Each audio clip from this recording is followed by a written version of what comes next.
नमस्कार, मी आकाश, Pune prime news मध्ये आपलं स्वागत.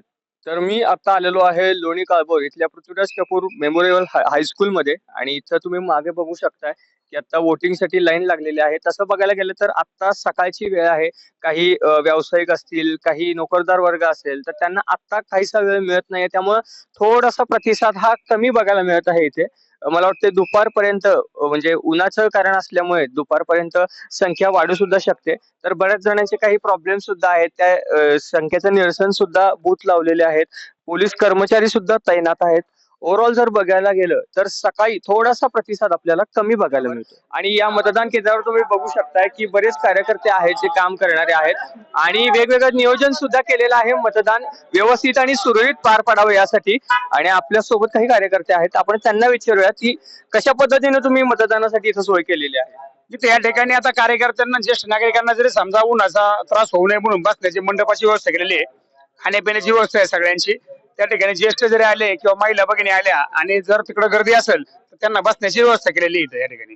बरं, ओव्हरऑल ते आपल्या निवडणूक आयोगाचं नियोजनाबद्दल काय सांगाल? म्हणजे काय नियोजन चांगले आणि अगदी प्रामाणिकपणे काम चाललेलं आहे. नियोजन चांगले निवडणूक मतदानाला आलो आहे आम्ही, पण मतदार यादीत नावच नाहीये. मग कसं मतदान करणार ना? मग आम्ही एवढं सकाळी यायचं, तुम्ही लाईन थांबायचं, तुम्हाला विचारायचं. सगळ्या सरांना, शिक्षकांना विचारलं, अधिकाऱ्यांना विचारलं, नाहीये. ते म्हणाले 14 तारखेच्या नंतर भेटा. मग 14 तारखेच्या नंतर करून काय उपयोग आहे का आमचा? काहीच नाहीये ना. मग तुम्ही मतदान घेता कशासाठी? जर यादीत नावच नाही तर तुम्ही स्लिप वाटायच्या, सांगायचं. तुम्ही नुसता प्रचार करता, फिरता, येता, घोड्यावर बसता, येऊन सभा घेता, करता, पण तुम्ही विचारता का मतदारांना की तुमच्याकडे यादी आहे का? तुमचं नाव आहे का? तुम्हाला काय अडचण आहे का? हे तुम्ही काहीच विचारत नाही ना. मोठ्या लोकांना भेटायचं आणि निघून जायचं. काय उपयोग आहे का आमचा? मग सामान्य माणसाचा अधिकार काहीच नाही का? मग आम्ही इतक्या लांब यायचं, उन्हाचं यायचं, कधी यायचं, मतदानासाठी हक्काने यायचं आणि मतदार यादीत नावच नाहीये. मग काय अर्थ आहे का त्याला? काहीच नाही ना. काय उपयोग आहे का मग मतदानासाठी येऊन? तुम्ही अधिकाऱ्यांना वगैरे भेटलाय? काय उत्तर भेटून आलं आलो. त्यांची? ते म्हणाले 14 तारखेच्या नंतर नाही या. म्हणजे फोन करा, त्यांनी नंबर दिलाय. तुम्हाला नवीन आधार कार्ड हे काढून देतो, मतदानाचं कार्ड. पण मग मतदान झाल्यावर काय उपयोग आहे करायचा? काहीच नाही ना. मग काय करणार आम्ही? काहीच करू शकत नाही. तर युवा वर्ग आणि लोकसंख्या वाढल्यामुळे मतदानाची संख्या सुद्धा वाढलेली बघायला मिळत आहे. थोडीशी गर्दी जास्त वाढलेली आहे. मतदार सगळे जागृत झालेले आहेत आणि आपल्या सोबत काही युवा आणि काही ज्येष्ठ मंडळी सुद्धा आहेत. आपण त्यांना विचारून घेऊया की त्यांनी मतदान केलंय का. नमस्कार, आपलं नाव? प्रसाद. मतदान केलंय का? आता करायला चाललोय. करायला चाललंय. काय विचार करून मतदान करणार आहात? नक्कीच उमेदवार असं बघणार की जे गाव पातळीवर ज्यांनी चांगलं काम केलेलं आहे, परत त्याची दूरदृष्टी चांगली असेल, परत युवा नेतृत्वाचं ते कसं नेतृत्व करू शकतात, परत भारत देशाचा जो लागणारी जी कामं आहेत, भारताचा जो दूरदृष्टी जी आहे त्याच्याबद्दल तो कसा विचार करेल. पहिलं मतदान आहे? नाही, हे माझं दुसरं सेकंड टाइम आहे. याच्या आधीचं कोणतं केलंय? ह्या आधी पण मी लोकसभेला केलेलं आहे केलेलं. काय फरक वाटतं दोन्हीच्यात? काय सांगू शकता यावी? हो, उमेदवार तर तेच आहेत, पण त्यांच्यातली कामं जर बघितली, मागच्या 15 वर्षात जर आढळराव पाटील होते, त्यांनी पण गाव पातळीवर चांगली कामं केली. ते अमोल कले यांचं बघितलं तर त्यांची पण काम आहे, त्यांना संसद रत्न भेटला आहे. पण दोन्ही बाजूने आता विचार करून कसा उमेदवार आमच्या भागासाठी चांगला ठरेल. आता युवा मतदार आहेत, अजून यायला लागले, त्यांना काय सांगायचं आपल्याला?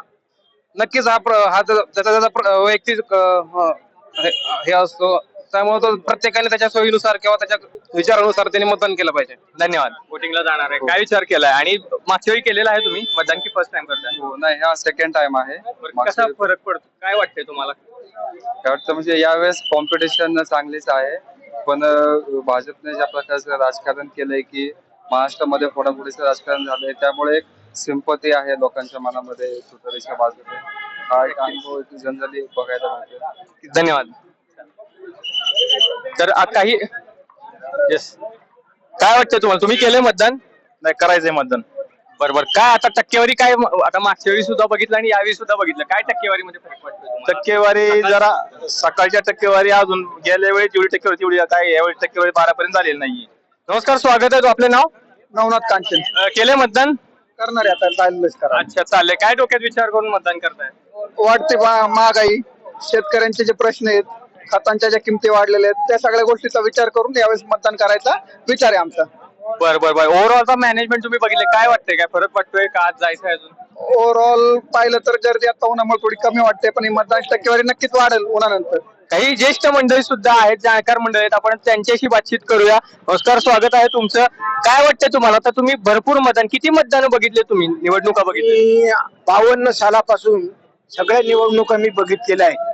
काय वाटतंय मग आजच्या सकाळची आणि आधीच्या मतदानामध्ये, निवडणुकीमध्ये काय फरक वाटतं? आजचा एकूण जर लोकांचं मतदानाला येण्याचं प्रमाण बघितलं तर ते अधिक दिसतंय आणि लोक मतदान करण्यासाठी उत्सुक आहेत आणि निश्चितच हे मतदान तुतारीला होईल अशी माझी अपेक्षा आहे.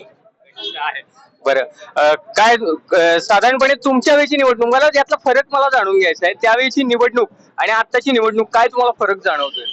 त्यावेळची निवडणूक ही ज्या वेळेला आपण सांगू लोकांना कुणाला मतदान करायचं त्यावेळेला ते लोक करायचे.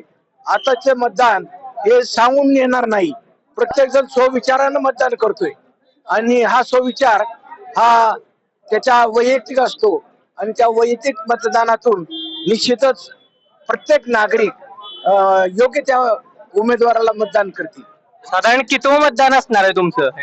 हे माझं 52 म्हणजे जवळजवळ 40वे मतदान आहे. 40वे मतदान आहे. आपल्या युवा मतदारांना काय सांगणार तुम्ही? मतदान आज करायचं आहे.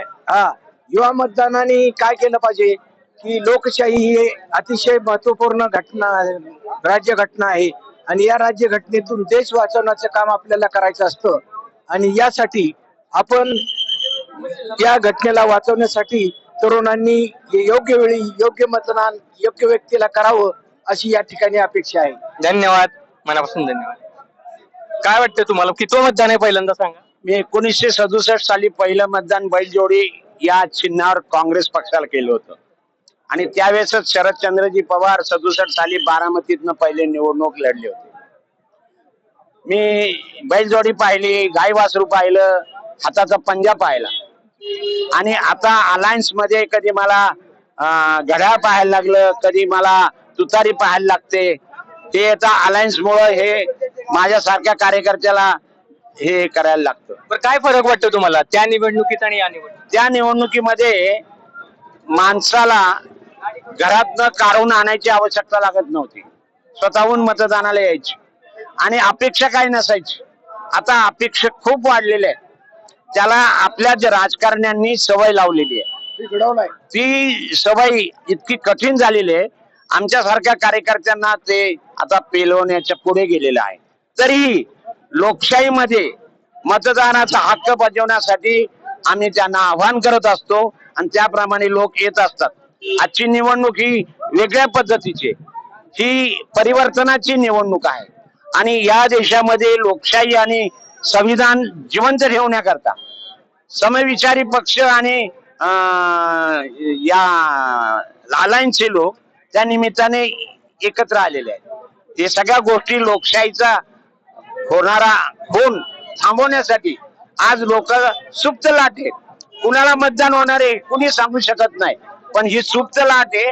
1977 साली जी सुप्त लाट आली होती त्या पद्धतीची 2024 ची सुप्त लाट देशात आहे. या पद्धतीने मतदान होत आहे. नक्कीच, धन्यवाद. आणि माझ्यासोबत काही युवा मतदार सुद्धा आहेत ज्यांनी पहिल्यांदा आज वोटिंग केलेलं आहे. आपण त्यांना विचारूया की पहिल्यांदा वोटिंग केलं, काय वाटलं तुम्हाला? म्हणजे काय डोक्यात विचार करून मतदान केलं? आम्हाला आनंद झाला की आम्ही पहिल्यांदा वोटिंग करतोय आणि गद्दार उमेदवाराला वोटिंग केलेलं आहे, आम्ही खुद्दार उमेदवाराला वोटिंग केलेलं आहे. त्याच्यामुळे ज्याला आम्ही मतदान केलेलं आहे तो 100% निवडून येणार आहे. वाटतं, काय वाटतं तुम्हाला? पहिल्यांदा केलंय. देश वाचवण्यासाठी आम्ही मतदान केलेलं आहे सगळ्यात पहिल्यांदा आणि शेतकऱ्यांच्या हितासाठी मतदान केलेलं आहे. त्याच्यामुळे आता तुम्ही समजू शकता की आम्ही नक्की नाही, नाव गुपितच आहे त्यामुळे नाव गुपित ते, पण आम्ही कोणत्या दृष्टीने मतदान केलं हे तुम्हाला कळू शकतो. काय वाटतंय? नाही, भारी वाटतं, पहिलं मतदान होतं त्यामुळे चांगलं वाटतं. ठीक आहे, तुम्हाला काय म्हणजे काय विचार करून मतदान केलंय? झाले का मतदान? दाखवा. नक्कीच, काय वाटतंय? काय ना, आनंद वाटतो. पहिलं मतदान आहे आणि उमेदवारी खूप चांगल्याला दिलेलं निवडून. कधी म्हणजे उमेदवार डिक्लेअर झाल्यापासून तुम्ही असं ठरवलं होतं की वर आम्हाला देशात हेच पाहिजे तेच पाहिजे असं समजून मतदान केलं होतं? काय डोक्यात विचार? आम्ही पहिल्यापासून एकनिष्ठच आहेत. फक्त आम्हाला मतदानाचा अधिकार नव्हता, आता मतदानाचा अधिकार आहे आणि आम्ही त्याच उमेदवाराला मतदान केलेलं बजावलेलं आहे मतदान करण्याचा. आणि आम्ही खुद्दार उमेदवाराला मतदान केलेलं आहे, गद्दार उमेदवाराला मतदान केलेलं नाहीये. आणि तुम्हाला तर माहिती आहे गद्दार उमेदवार कोण आहेत आणि खुद्दार उमेदवार आम्हाला काहीच माहिती, आम्ही सामान्य माणसं आहेत. तुम्हाला काय? आनंद आहे. नक्कीच जरा दाखवा, मतदान सगळ्यांनीच दाखवा जरा वोटिंग केलेलं आहे.